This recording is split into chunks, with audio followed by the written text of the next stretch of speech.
یہ اولیاء کے واقعات، یہ ان کی گفتگو اور باتیں اس لیے سنائی جاتی ہیں کہ اللہ کرے کہ اللہ ہماری اولادوں کو بھی راہ راست پر لے آئیں، اللہ کرے کہ ہم بھی سچ بولنے والے بن جائیں۔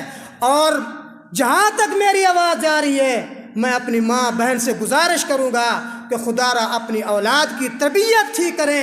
اولاد کی سب سے پہلی تربیت گاہ یہی ماں کی گود ہوتی۔ ایک بزرگ گزرے شیخ ابو صالح رحمۃ اللہ، یہ بھی اللہ کے ولی تھے۔ آج ولیوں کی چلو بات آ گئی، مضمون کدھر اور میں نے لے جانا تھا لیکن یہاں پہ چل پڑا۔ شیخ ابو صالح رحمۃ اللہ علیہ، ان کی کیفیت یہ ہے کہ یہ جنگلات میں رہتے ہیں، دن کو بھی جنگلات میں، رات کو بھی جنگلات میں، دن کو بھی عبادت، رات کو بھی عبادت، صبح بھی عبادت، شام بھی عبادت، ہر وقت عبادت عبادت کے اندر۔ علماء کرام لکھتے ہیں حضرت شیخ ابو صالح رحمۃ اللہ علیہ جنگل کے اندر ہیں، اور رات کے وقت جس وقت سارے لوگ سو جاتے ہیں، یوں سمجھے رات کے وقت جب ماں اپنے بچوں کو سلا کر سو جاتی ہے، استاد اپنے شاگردوں کو سلا کر سو جاتا ہے، میزبان اپنے مہمان کو سلا کر سو جاتا ہے، حاکم رعایا کو سلا کر سو جاتا ہے، یار اپنے یار کو سلا کر سو جاتا ہے۔ اللہ والے کی نشانی یہ ہے والذین یبیتون لربہم سجدا وقیاما، ولی کی رات مصلی پر گزرتی ہے، کبھی قیام کے اندر، کبھی رکوع کے اندر، کبھی سجدے کے اندر۔ شیخ ابو صالح رحمۃ اللہ علیہ رات کو عبادت کرتے ہیں۔ ایک دن صبح سویرے وہاں سے چل پڑے، نہر کے کنارے پہ جا رہے ہیں، دیکھا پانی آ رہا ہے، سمجھا کہ کہا اور دل میں یہ تہیہ کیا میاں وضو کر لوں۔ وضو بھی عبادت ہے، اللہ کے نیک بندے ہمیشہ باوضو رہتے ہیں۔ اللہ تجھے اور مجھے بھی توفیق دے ہر وقت باوضو رہنے کی۔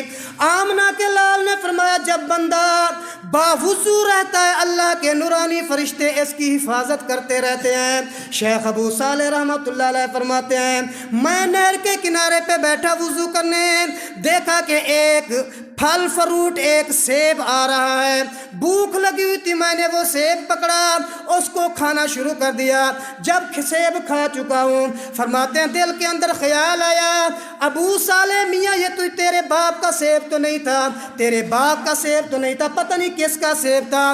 دل میں یہی بات آئی، اللہ والے اسی طرف چل دیے۔ چلتے چلتے دیکھتے ہیں ایک آدمی گئے جو نہر سے پانی کے مشک بھر بھر کر اپنے باغ کو سیراب کرتا ہے، پانی دیتا گئے۔ شیخ ابو صالح رحمۃ اللہ علیہ وہاں پہ پہنچتے ہیں، کہتے ہیں مالک کے باغ میاں ذرا یہ بتلا تیرے سیبوں کا رنگ کیسا ہے؟ وہ کہتا ہے وہ سامنے میرا باغ ہے، اس کا رنگ دیکھ لے۔ ابو صالح رحمۃ اللہ علیہ فرماتے ہیں میں نے جب اس کے باغ کو دیکھا، جو سیب میں نے کھایا ہوا تھا اس کا رنگ اور اس کے سیبوں کا رنگ ایک ہی جیسا تھا۔ میں مالک کے پاس گیا، او مالک مہربانی کر، آج ایک سیب تیرے باغ کا آیا، پانی کے اندر آیا، میں نے اس کو کھا لیا، مہربانی کر مجھے معاف کر دے، مجھے معافی دے دے، قیامت بڑی مشکل، مجھے معافی دے دے، قیامت کے حالات سے میں ڈرتا ہوں۔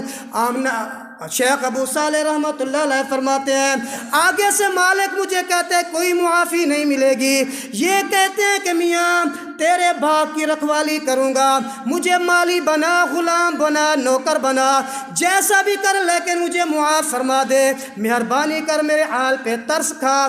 وہ فرماتے ہیں مالک میری ایک شرط ہے، شرط سننے کی ہے، میری ایک شرط ہے۔ کیا میاں تیری شرط ہے؟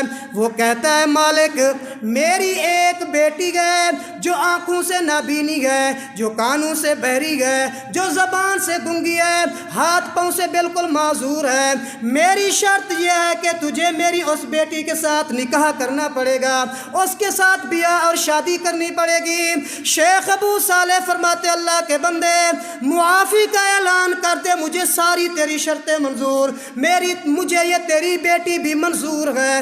نکاح ہو گیا،